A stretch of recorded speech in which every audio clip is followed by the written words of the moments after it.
have a powerful message today for a powerful people. This is a 1-hour program brought to you every Thursday morning from 8 to 9 a.m. right here on WEHA 88.7 and 99.9 FM, only on WEHA. We shed light on religious topics, public policy, social and cultural issues, news, and current events, all from a Christian perspective, the only program of its kind right here. And I'm here to facilitate the conversation about these very important issues that pertain to you. My producer today is Stephen Pfeiffer, a.k.a. Super Steph, my main man. Good morning, Steph. All right. And to you, the listening audience of WEHA by radio, and those of you listening online, we say welcome. If you want to participate in the conversation, the phone lines are open. Simply dial 609-641-8870. Or you can go to my Facebook page at Between the Headlines with Bishop John Gandy and post your comments and your questions. And please don't forget to like the page. So we have a powerful message today for a powerful people. So family, get ready for a conversation that is going to be inspirational and informative, intimate and honest, provocative and powerful. So we're going to jump right in. Good morning, Roy Foreman. Good morning, Bishop Gandy. Here with me, and also Stephen Forte. Good morning, Stephen. And who was on some other duty this morning? Gave a hand wave, though. I gave a hand wave. Cool. And so things you should know. Things you should know. I will have on this morning, by the way, a couple of guests. We'll be talking about the recent layoffs and of the city employees, as well as the planned layoffs for the Board of Education. And so we'll be talking about that a little this morning. And I've got another guest as well who'll be calling on about another matter. All right, so things you should know. 8 essential qualifications for leadership. Number 1, a leader is a person who has first submitted willingly and learned to obey a discipline imposed on him by others, but who then imposes on himself a much more rigorous discipline from within.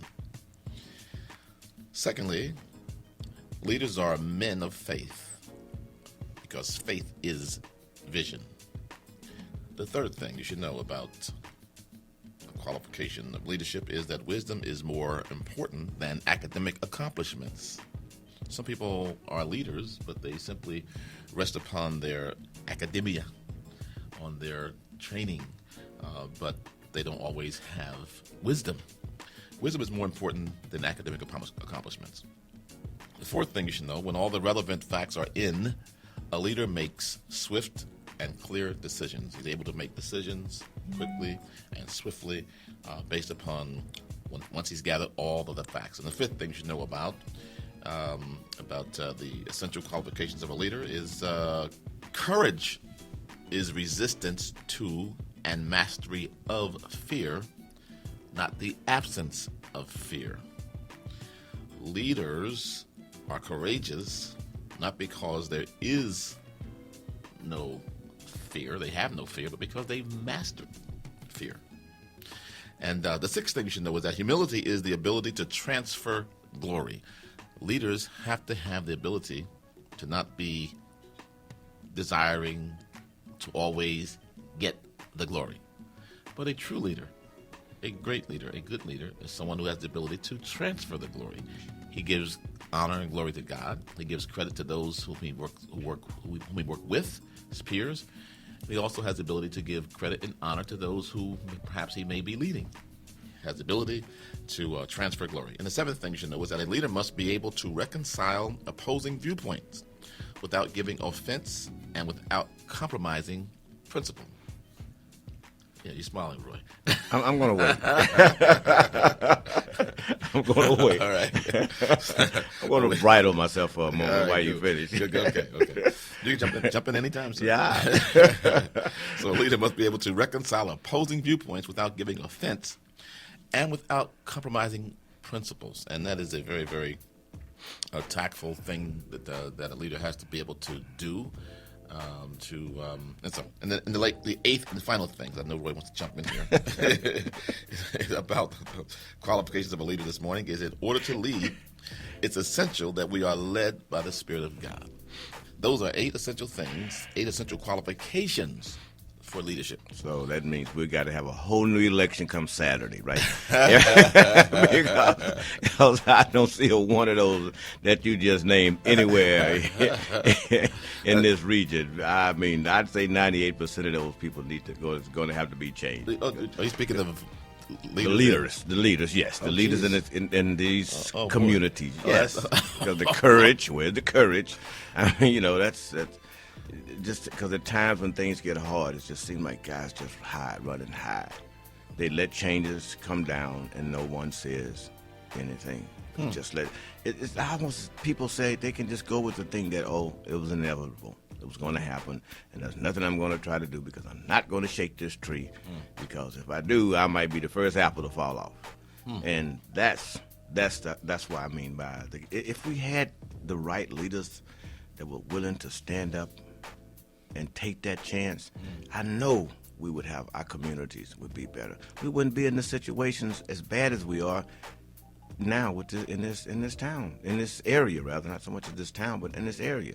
And it's coming in all phases.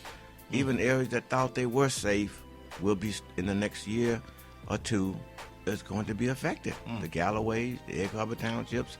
That's what I hear, yeah. All of them are going to be affected now. And it's all been because in the past, and maybe to a point even now, we don't have the most effective leaders because they don't possess those things you just said. Wow, that's quite a statement. Well, hey. Speak it, sir. Yeah. So I guess what you're saying is that in terms of courage, if a leader is not willing to stand up for something he believes in by himself, then no one else will be willing to stand with him.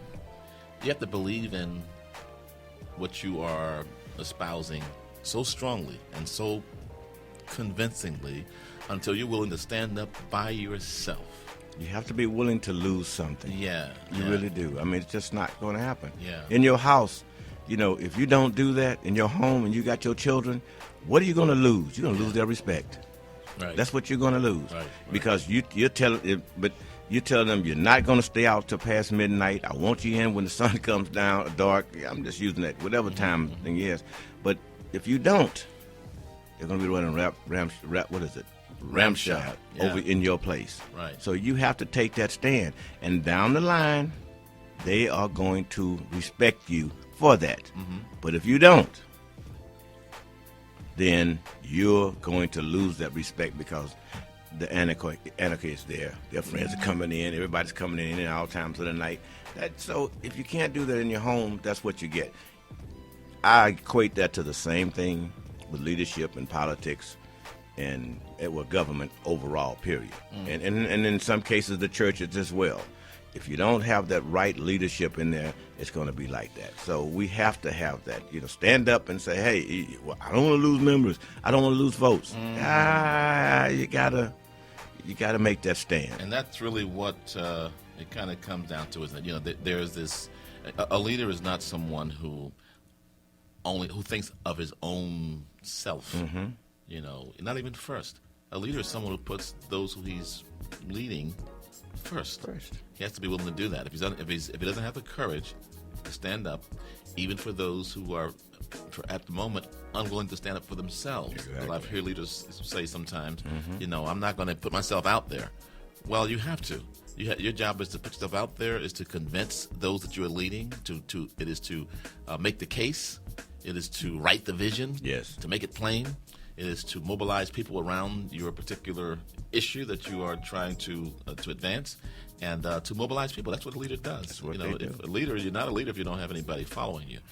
So if you're not willing to stand up by yourself for what you believe, if you're not willing to stand alone, you're going to have a very difficult time trying to get others to stand with you. I think the most important thing Dr. King said, Bishop, was that if you don't stand for something, you'll fall for anything. Yeah. It can't be any better. It can't be put any better than that. Absolutely. Yeah, okay, so we're going to take a quick break here, and then we're going to come back in about 2 minutes, and we're going to continue. We have a guest on the line we're going to bring in when we come back. And you're listening to Between the Headlines with Bishop John Gandy. And we're back in about 2 minutes, so hang in there.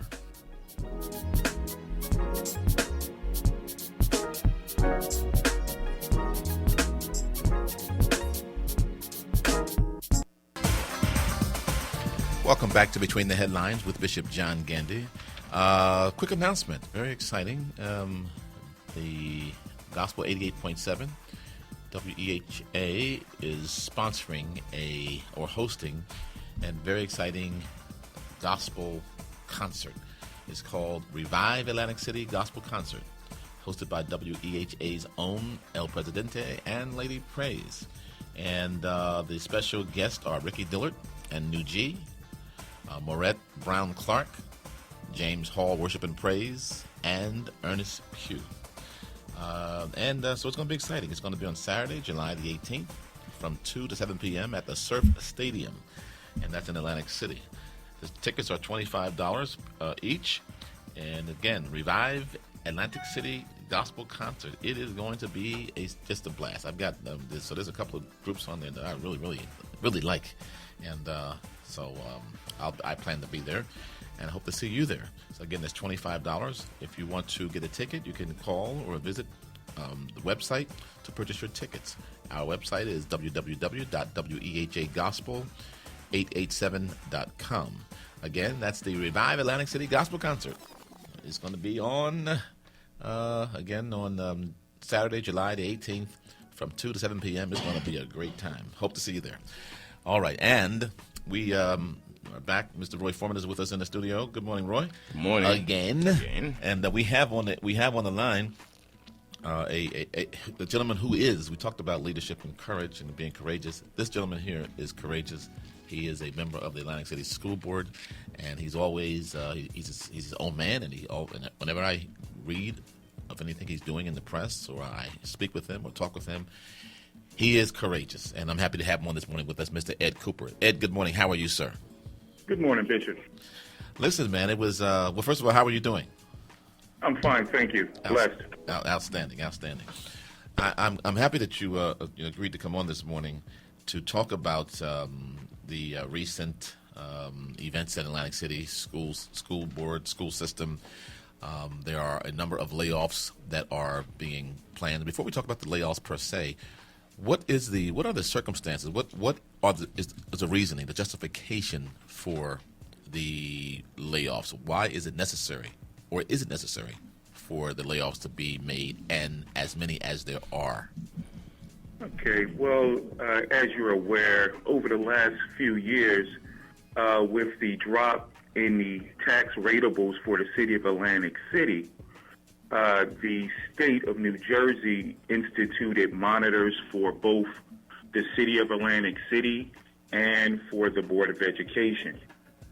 Unfortunately, I'm not able to give you too much information on the justification for why the layoffs, only to the point of what your listeners and yourself may have read in the paper. The monitor surmises that it takes these layoffs in order for him to be able to balance the budget. Okay. So go ahead. All right. So for clarity, so it's the layoffs are really it's a decision of the monitor, not the school board, for the layoffs. Is that correct? That is correct. The budget that was presented on Monday night by the monitor, we had just, meaning the members of the Board of Education, had just received it as we came in for that meeting. We have not been a part of the budgeting process, and thusly we were not a part of making any decisions to lay off any workers. Okay, so the state monitor has the authority to independently make these decisions, and the school board essentially, although you may not approve in terms of voting, he has the authority also to override the school board's vote. Is that correct? That is correct. It's unclear what are his total powers, but the one thing, as he noted in the paper on yesterday, he does have that authority to override any decisions that we may make as a body. Okay. Now, I did see that you were in the press and quoted. You were, obviously not supportive of the decision for the layoffs. And what's your reason for objecting to the layoffs? let me go back. I'm a proud, lifelong resident of the city of Atlantic City. I was educated in the Atlantic City schools. There are several persons or several positions that will be affected through these layoffs, some persons that have been in our district for 20, 30 years. And it is just my humble belief that it is no way that you can cut 226 positions, several of them that affect the classroom directly, and it not in some way, which I believe for us in an urban district, negatively impact the education that we provide to the children of our district. So will it mean increased classroom sizes? It is my view that would have to be. If you cut teachers, that would mean that students would have to move. You know, students that may be in other classes, those classes may have to be collapsed, and then those students put into other classes, so therefore that would increase the class size. Now, my understanding was that they were going to, they were going to basically demote some of the higher level positions and push them down and perhaps push out those some other teachers and that sort of thing. So people who are supervisors now may go back to teaching. Some of the I think some of the principals or vice principals may be pushed down to the next level or whatever, and so everything is being pushed down. So are the teachers going to be? Does that mean they're going to eliminate teachers, or are they going to take supervisors, simply demote them to teaching positions, and might that expand the number of teachers, or is that going to does that mean automatically they're going to eliminate displace other teachers? Are they going to maintain the number of teachers they have, decrease the number of teachers? I'm a little unclear as to exactly how that's going to be played out. Do you know? Well, you have two sets of employees here. You have certificated employees such as teachers and supervisors who, through a seniority list, they could use what's called bumping. So that's the process in which you were just describing, where they would be able to, based on their seniority, bump back into the position that they were into previously. Mm-hmm. Those that are mostly affected are those people who are non-tenured. Those persons, and to receive tenure, I believe the law is now you have to work in a school district for 4 years in 1 day before you're tenurable. Okay. So what that will mean is, and where I objected, there are a lot of teachers that were hired over the last, say, 3 to 4 years who were Atlantic City homegrown and raised, went away, were educated, wanted to come back to give back to their community. These would be the vast majority of persons who are going to be let go. Wow. That's quite unfortunate that it has come to this. And I don't know that it could have been prevented. If could have been any measures taken previously to avoid it coming to this. It's always tragic when people are losing their jobs and are laid off from employment. So what do you think is the? Okay, Roy, have a question, Roy? Go ahead. Yeah, Mr. Cooper. Excuse me, Roy. Yes, Roy Foreman. Listen, I know if you kept up with this thing, you remember about a year and a half ago, Philadelphia had the same problem. They ran into a situation where they thought they were going to have, maybe it was last school year, as a matter of fact, or the year before, where they thought they were going to have to lay off all of these people. I understand that most of it comes from the tax base here in Atlantic City, and that it's a lot different in Philadelphia. I guess I have two questions. Did the state government throw in any money? And I call this next thing the Philadelphia plan, where the federal government came in and put in some money into Philadelphia. So did anybody, and then this was just to save jobs. And as they say, it may do it for 1 year, but hey, 1 year of long employment better than none. No employment beats anything. So did the monitor or anyone from the state give an idea to say, let's reach out to the federal level and try to get some of the federal money that's out there that could come in here and help these people save their jobs? At least make the layoffs not nearly as many. 225, that's an awful lot of people to lose their jobs. So, do you know if they reached out at all, or has any, like some of your local representatives, tried to get in contact with anyone on a federal level to say, bring us some more money in here to help us make up this shortfall? Okay, both great questions. I want to back up real quick. One of the things that's being touted by the Monitor is that by making these changes, he will not increase, there will be no tax increase this year. Now, the one thing I want to say is I've been blessed to be a part of this Board of Education for the last 7 years this year. Now, the one thing I want to say is I've been blessed to be a part of this board. We kept it flat without a monitor. Last year there was an increase of less than 1% because we opened up 2 brand new schools and refurbished a third. That was the only reason why there was not a flat budget for a third year in a row. To your questions, have we received any money from the state? The Monitor mentioned that we received a $20 million grant from the state to help in this process. I am not certain because, unfortunately, we have not been a part of the process, so I am not sure of what procedure he has used, if he's reached out to the federal government, if he has looked at any other program. The district as a whole, due to its low income, we do already receive a large amount of Title I federal funding. We do receive a lot of federal funding as it is.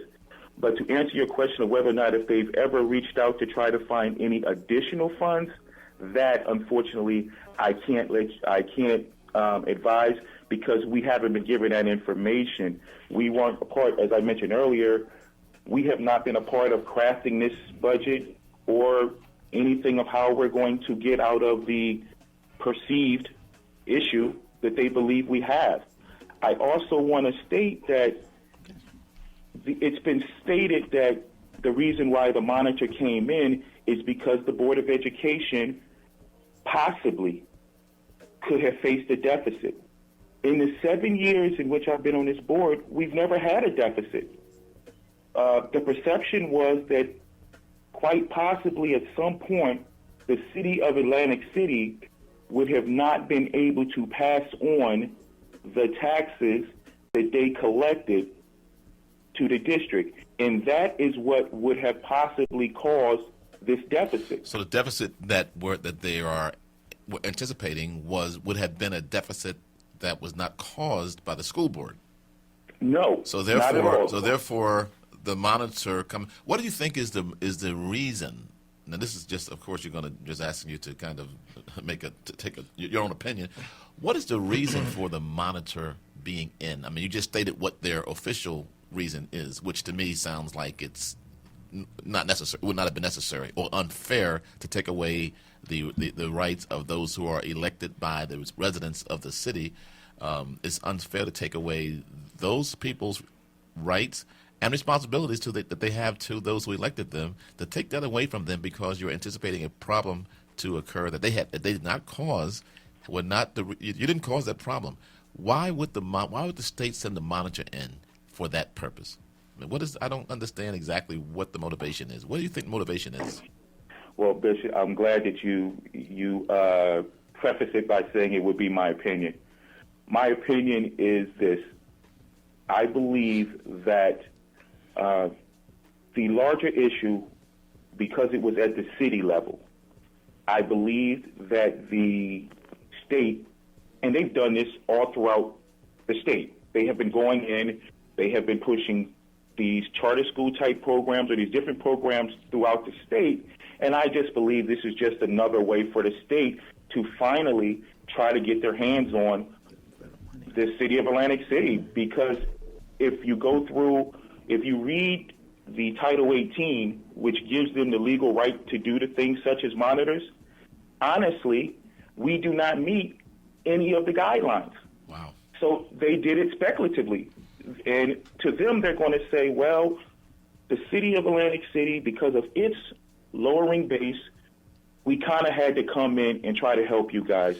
Well, But if Atlantic City does not fall into is not really fall into that category where they meet the requirements to justify a monitor coming in, where was the uprising? Where were the voices that are saying this is unfair, unjust, illegal? If you're saying that they don't meet the qualifications, then it's an illegal takeover in a sense. Was there any kind of a outcry, any kind of strong objection from the school board members, city leaders, residents? Where was that? Well, on the school board side, we did meet, and we did voice our concerns that we believed it was not fair. Unfortunately, it was decided, that because this monitor had said that he was going to do everything he could to get some additional funds, and because we heard and we continue to hear the taxpayers of Atlantic City say that they're being taxed out of their homes and things of that nature, we decided that, okay, we're going to give you a shot to bring this additional funds that hopefully would help everybody. In none of our eyes did we ever believe that the only way that they would come up with it is to continue to put more families on the street. Mr. Cooper, let me ask you a question. In some areas, when there's a monitor come in, the school district itself is responsible. Who's paying his salary? By state law, we are. And if he decides that he needs to bring in any experts or any other people that he wants to work with him, we are also responsible for that money. Wow. His salary would be somewhere in the range of $196,000 this year. So you're saying that you were really misled from the outset, where you were told that he was going to come in and basically try to bring in money, and without knowing that he was going to have, of course, you guys had no idea that he would, I guess, take such drastic measures as laying off over 200 people. That is correct. I from the door, because of the fact that in our closest neighbor, right here, Pleasantville, because I have noticed, and I do follow education stories as they go around the state and the region and the country, I knew of some instances of some of the things that had occurred in Pleasantville. And so I kind of had a feeling that maybe this could go either way. So I kind of fought it from the beginning, because I just never believed that these monitors were ever in the best interest of the local municipalities that they're supposed to be fighting for. Wow. Well, anyway, Ed, listen, I have another guest I'm going to be bringing on shortly. This is really, really interesting, and of course, it's very important, and you are providing us with some good information this morning. I'd like to see if we get you to come back and talk a little bit more about this. As things continue to develop, we get you to come back and talk about it a little bit more. So can we do that in a couple of weeks or so? Oh, most definitely. And also, I want to thank you for having me on this morning. I have been on WEHA previously on Dr. Thelma Witherspoon's show. Yes. And I know at some point I will be back on her show, and I'll be glad to come back on your show the next time you would like me to come back. Outstanding, sir. I appreciate it so very, very much, Ed. This is Ed Cooper. He's the Vice President of the Atlantic City Board of Education. And, Ed, thanks a lot, man. Appreciate you. And you're welcome, Bishop. All right. And you have a a blessed day. God bless. All right. You're listening to Between the Headlines, Bishop John Gandy. That was Mr. Ed Cooper, Vice President of the Atlantic City Board of Education. I do have another guest on, and I'm so happy that she has called in, and she has been so very, very patient. Mrs. Sanchez, are you there? Yes, good morning, Bishop. Thank you so much for the opportunity to be in your show today. Oh, thank you for calling in. And I'm not going to take this break. We're going to talk a little bit, and I'm going to take a break in about 10 minutes, and then we'll continue to talk with you. Is that okay? Sure, yeah. All right. So, Ms. Sanchez, let folk know who you are and where you're from and why you're here. That's right. My name is Gabriela Sanchez, and I work for LAEA, the Latin American Economic Development Association. And we That's the are Latin a American nonprofit. Economic Development Association. Yes. Where's that? Where you from? We're located in Camden, Go ahead. Camden, New Jersey, and is a nonprofit that has been in existence for 20 years, and we provide free training for people who want to open a business or expand a business. That's our mission, to Right. help the community, to empower the community through free training so they can open businesses, expand businesses, manage businesses better. And we have been doing this for 28 years, and all our services are completely free and open to the public. And you're going to be bringing those services to this area. We are bringing a program to Atlantic City. It's a 5-week program. We're going to offer it in English and in Spanish. It's going to be once a week on Wednesdays from 6 to 8. We will teach the ABCs of starting a small business, how to write a business plan, how to do some marketing, like how to market the products and services that people want to sell. And also we will offer credit management, like how to understand credit and how to improve credit. We know how things are very difficult right now in Atlantic City, and we really want to empower people to create businesses, to open businesses. Well, we are very happy that you guys are coming to the Atlantic City area. Again, for our listeners, this is an opportunity to get free training for those who desire to open a business, and to help you to understand the whole credit process. Free training. It'll be on Wednesdays in Atlantic City. Do you have to be an Atlantic City resident to take part? No, Okay. we are open to all these areas. The training in Spanish is at the Local 54 at 1014 Atlantic Avenue on Wednesdays at 6 p.m. And the training in English is at the Asbury United Methodist Church Community Center at 1213 Pacific Avenue, Wednesdays at 6 p.m. I can give you our website, which is laeda.com, that is laeda.com, and our phone number, which is 856-338-1177, 856-338-1177. You can call and register, and we can send you the flyer with the information. Now, let me ask you a couple of other questions. Yes. Now, of course, you've been doing this for 20-some-odd years in Camden, and of course, you obviously would have a number of success stories. Yes. Mm-hmm. All right. We have had.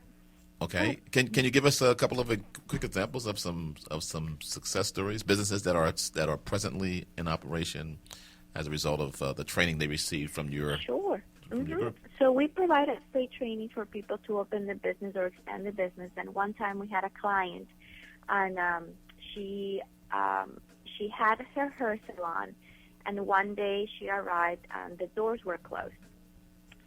She had a bad partnership, business partnership, and her partner didn't pay any of her bills. So they shut all the utilities and they shut their doors, and she needed to go out of business. So she came to us, she came to the training, and after 9 weeks, after we helped her and we wrote a business plan, she was able to open her business in a different location. And right now she's in Delanco. Her name is Krista Lewis, and her salon is Isaiah Salon. We also have some alumni, Alberta's Kitchen. She's in Oak Lane, New Jersey. I know it's a little far from Atlantic City, but she is well known for her soul food. What's it called So again? those are it's Alberta's Kitchen. Yeah, I've been there. Yes. So she also came to our program. And then the local businesses in Camden, we have Santana's Bakery, and they are also very successful businesses, and they have been in existence for 20 years. Some people came to the program earlier on. Very good. Very good. So we really try to help the people and empower them. One other question for you. So when people come, who's your ideal prospect, ideal client, ideal student? Is it someone who you've just described, people who are kind of already on the entrepreneurial track, and they may have been in business? How about people who are just simply, they've been laid off from their job now, they're looking for other opportunities, this a is this something that they should take advantage of? And if Yes. so, might you also help them then direct them or connect them with opportunities? Right. So let me give you. We have different trainings in Camden. We do have a training for someone who has a clear idea of what they want to do. However, our training in Atlantic City is open to everybody. Okay. You may have different ideas and you are not sure how to go about them. So coming to this training will clarify a lot of the doubts that people have. Like, okay, I have these different ideas, so what do I need to do to really start a business? Okay. And might you be able to? Do you have anyone or who could help them to seek out opportunities? Are you working with the city or with any organizations in Atlantic City that might be able to help get them started or get them some? Talk about that. We have reached out to different nonprofits, and also with the city, and they have helped us to promote this program. So we certainly, if there is any need to connect them to the different nonprofits we have been working with, I will be happy to do that. And also after the training is over, the 5 weeks, we can meet one-on-one with the clients and go over their plans and their goals and assist them in the best possible way. Outstanding. Well, this sounds like a great opportunity. It certainly is very timely. As you've indicated, Atlantic City is going through some challenges right now economically. But I will say this, and maybe you can give your opinion on this. I think Atlantic City in about 3 to 5 years is going to be a place that is just fraught with opportunities. It's going to be a new city. It's going to be a lot of great opportunities, and hopefully, the opportunities will be taken advantage of by the residents of Atlantic City this time, and those residents and of Atlantic City and the surrounding areas, and those so that rather than just have a job, and folk can really have an opportunity to participate in the real progress of the city. And I think that's the direction that we're moving in. So what you guys are doing is great, and it's very timely. Is that what you're envisioning? If you're coming in doing training, have you any information, any studies that indicate that there's going to be real opportunity? Because right now things are down. So if you are training people for business opportunities, do you know something that we do not know? Right. I totally agree with your assessment. I think what the residents should do is exactly what you say. Let's take this opportunity to rebuild. It's like, okay, we're going to start from scratch, from the bottom up. What do we have to do? How can we create our own jobs and do not depend on others? Or how to diversify our income? Like, how can we be innovative? What things do we know how to do, and try to rebuild the community that way? Unfortunately, all the studies that I hear is about people being laid off or that they're running out of unemployment. But we need more positive outlooks and opportunities for people to make it happen. Absolutely. Well, you guys are going to be a breath of fresh air, and I'm really looking forward to it, and I hope that we can get you to come back on and give us some updates as your program gets on the ground and running. And if you want to talk about it, promote it a little bit more, give me a call. Yes. We could talk about that opportunity as well. Okay. All right. Thank you so much. I will give the website, which is laeda.com, LAEDA, and the phone number 856-338-1177, 856-338-1177. And thank you so much, Bishop, for the opportunity of talking to you today. Have a wonderful day. You do the same. God bless. Bye-bye.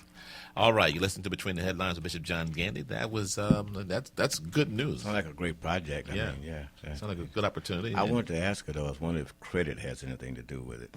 She did say that they do some training and teaching about credit. Okay. Yeah. Okay. So that's important. So I think it's good. It's free, and I would encourage all you listening to get the word out there, and make sure that folk know about it. And if you are a person who's interested in business opportunities, attend. It's free. It's free.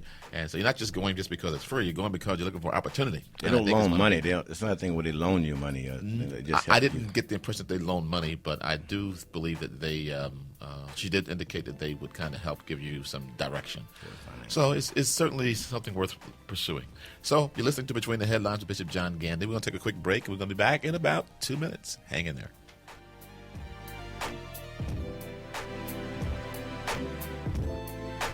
And welcome back to Between the Headlines with Bishop John Gandy. I'm here with my good friend, Roy Foreman.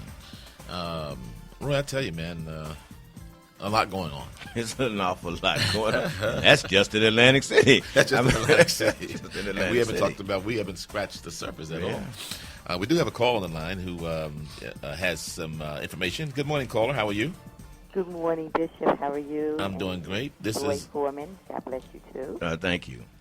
Mother Judith Walton. Yes, sir. Steve is waving at you, Mother Walton. You had some information concerning some of the opportunities you were saying.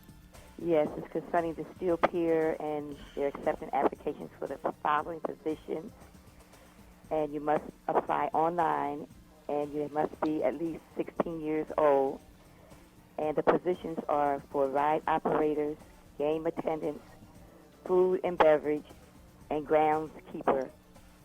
And if you go online, I can give you the information for the Yeah, website. please. You have the website? Sure. It's http www.steelpier.com.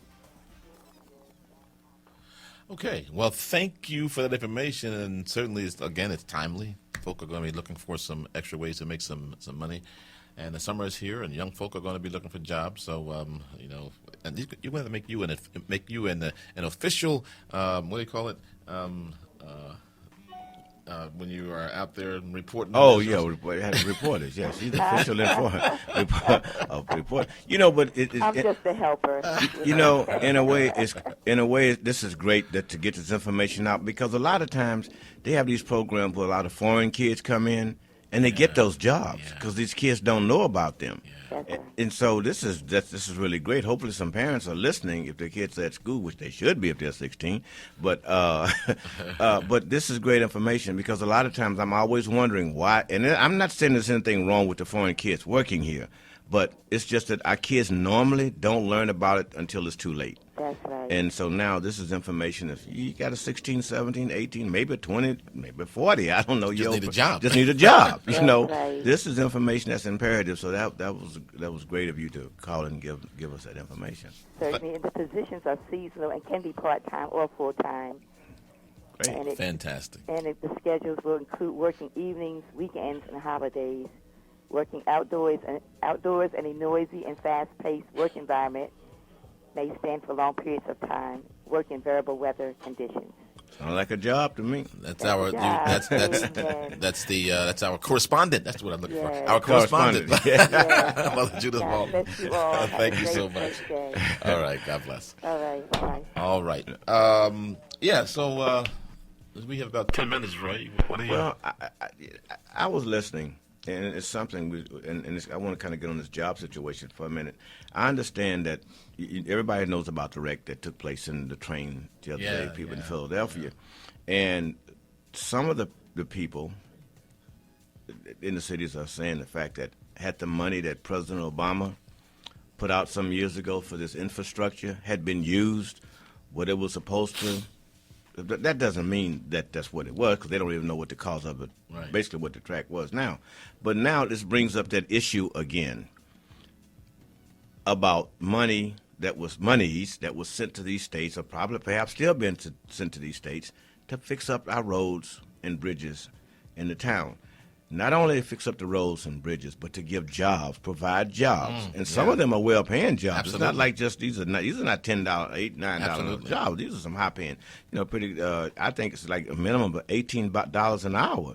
So these are not just any little jobs, Right. but what is it going to take for our leaders, the people that's in the position to make these decisions, to really understand what's happening, and really what's happening to minority America. I mean now, and minority America, the underemployed, the unemployed, lowly employed, and everything else. When are they going to see really, and I'm talking about this Congress that we're having problems with.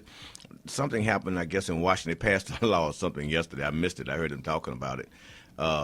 They hit the president with something while he was dealing with this derailment down here, because now it becomes a federal investigation, FBI and everything is involved. But when are these people going to really understand what's happening now? One guy said we're probably at 30% unemployment in this country, 30 to 35% unemployment in this country. I don't think it's that they don't understand. You don't think they don't want to understand? It has to be. I think that they understand very well. I think that that they are, of course, everybody has their own agenda. Not everybody is as concerned about what's going on with people with the poor, or with the inner cities or urban communities. Not everybody is as concerned as we are, as most of us are. And so I don't think that there's a plan to, you see what they're doing in urban cities. This gentrification is happening all throughout the country. The country, yes. So the cities, the physical cities are being, of course, are being rebuilt, but the people, and here's what we talked about earlier about Atlantic City and its past with the casinos industry coming in, or any other city that has another industry that they're dependent upon. That industry is well cared for. Mm-hmm. But the residents of that city don't always enjoy the opportunity to participate in the success of the city. Exactly. So now we have gentrification. The casino industry has basically been has contracted. There are going to be other opportunities coming to the city. The question is, will the residents of the city, will the residents of this county be able to participate? Only if they aggressively pursue opportunities for themselves. And that's the thing about it. And we were talking earlier about the gentleman just about the pier.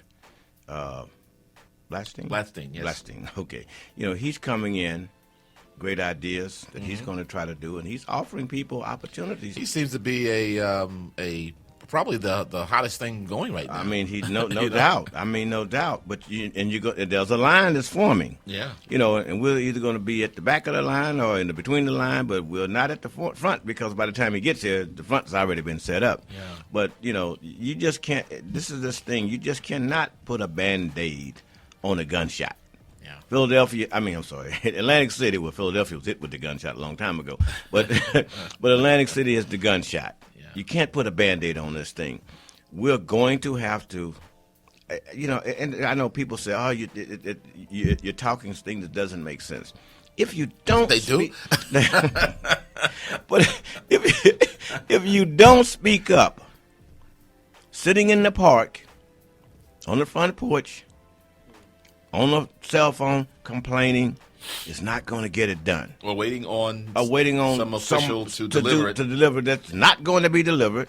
Yeah. He looks good. He puts a suit on. He goes down. He talks. We turn it down. Okay, I'm going. We're talking about a school district that just got overrun. Yeah. They had no choice in the matter. Now, where's NGA, EA? That union should be fighting like crazy. Well, even if you're not going to do something, make them do, because there is things that can be done. This guy can get money. I saw Philadelphia had a $1.something billion shortfall last year, or maybe it was the year before last, but within the last year, the school district. They got the money. It's there. But as you just stated, you can't sit back and say, woe is me. It's easy to do that, but you just can't do that. Make these guys get off their rumps and go fight. And in all fairness, although there are many people who are out there fighting and trying to make it happen, but the system is just so tricky. Yeah, it is. So if you don't have knowledge and you're not really aggressively being active and aggressive, and then being unified in effort, what troubles me the most, I see everywhere, and in most communities everywhere, is that there are too many factions, everybody's doing some things, but we're all doing things, trying to do things independently because we have an agenda, which is fine. But we have to find a way to make each of our individual agendas one greater agenda. Well, last week we had and speak with one voice. We had your nephew on. Yeah. And what did he say? We don't know what we want. Yeah. We all have to agree that we want the same thing. Yeah. And I mean, he's an activist, so he knows what he's saying. We have to. This lady you just had a few minutes ago, Ms. Sanchez, they know what they want. They knew what they wanted to do. We just don't know what we want. Not enough. We have to agree. You want ice. The other person want ice. The other person want ice. I can't just settle for hot water. I have to agree to that. I want ice too. Right. That's what we need to do. Wow. Anyway, so it was it's good information this morning. I think it was some good information. Mr. Ed Cooper from the Atlantic City School Board, Vice President of the school board. He was very, very informative, very helpful. And Ms. Sanchez also with the new effort coming into town from this job training group from Mother Hampton. Walton, don't forget Mother Walton Yes. with some good information. And so it was good information. And thank you for listening this morning. Before we go, I want to just remind you that about this Revive Atlantic City Gospel Concert. It is going to be exciting. Some of the hottest gospel artists today are on this lineup. And it's going to be hosted by WEHA's own El Presidente and Lady Praise. And so Revive Atlantic City Gospel Concert is going to be held on Saturday, July 18th from 2 to 7 p.m. And the guest artists are Ricky Dillard and New G, Maurette Brown Clark, James Hall, Worship and Praise, and Ernest Pugh. Where is it held? It's going to be held at the Surf Stadium, and that's in Atlantic City. And the tickets are $25. And there are also some other local artists are going to be on there as well. Joy Enriquez, Thomas Jennings, and Ice, and Bubby Fan and Praise Beyond, Heavenly Joy Jerkins, and Priscilla Marie. So it's going to be there's a very, very good lineup. You're going to enjoy it very much. Tickets are only $25. What a way to spend a nice summer day. Yes. And I'm going to be there. It's going to get my praise on, as they say. And I tell you, I enjoy just going out, man, and sitting in that environment and just having some good gospel music sang is nothing better. Nothing better than gospel music. Yes. All right. So we're thankful to WEHA. We're very blessed to have WEHA on the air with this community. It's your station. I want to remind you before we leave to make a donation to the station. Call the station 641-8870, or you may go to our website at www.wehagospel887.com and make your donation, your contribution to help keep the station on the air and to help us to do what we do in this community. Thank you so very, very much for listening. Thank you, Roy, for being here. Stephen Pfeiffer, thank you, sir. And Stephen Forte on another assignment today. He's doing a fantastic job. If you can see him looking so official there. But thanks. Have a great day, everybody. God bless.